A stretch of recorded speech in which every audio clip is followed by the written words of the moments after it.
আসসালামু আলাইকুম গাইস। বাসায় বসে আপনারা কিভাবে অথেন্টিক মিষ্টি দই তৈরি করতে পারবেন সেই রেসিপিটা থাকছে আজকে।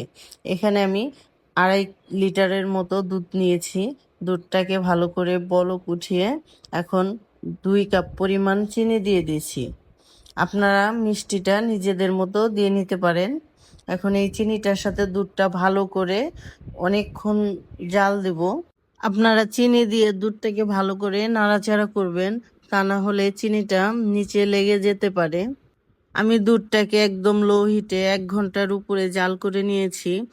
আপনারা চেষ্টা করবেন দুধটাকে ভালো করে ঘন করে জাল করার জন্য, এতে দইটা ভালো করে সেট হবে। দুধটা নামিয়ে নিয়েছি। এখন অনবরত নাড়াচাড়া করে ঠান্ডা করে নিব। উষ্ণ গরম দুধে দই বিষটা দিয়ে দিচ্ছি। এটা আমার আগেই তৈরি করা ছিল। এখন দিয়ে ভালো করে এটাকে আবার নাড়াচাড়া করব। আপনারা চেষ্টা করবেন ভালো করে দুধটাকে নাড়াচাড়া করার জন্য। একটি মাটির পাত্রে কিছুটা দই মাখিয়ে নেব। এটাকে আপনারা চাইলে যে কোনো পাত্রে তৈরি করতে পারেন, কিন্তু মাটির পাত্রে দইটা ভালো করে সেট হয়। এখন আমি দুধটা দিয়ে দিচ্ছি। 3 ঘন্টার জন্য আমি কিছু কাপড় দিয়ে দইটাকে চাপা দিয়ে রেখেছিলাম। দেখতেই পাচ্ছেন একদম দোকানের মতো পারফেক্ট দই হয়েছে। অনেক সুন্দরভাবে দইটা সেট হয়েছে। এখন আমি একটু কেটে দেখাচ্ছি। দেখতেই পাচ্ছেন অনেক সুন্দর হয়েছে দইটা।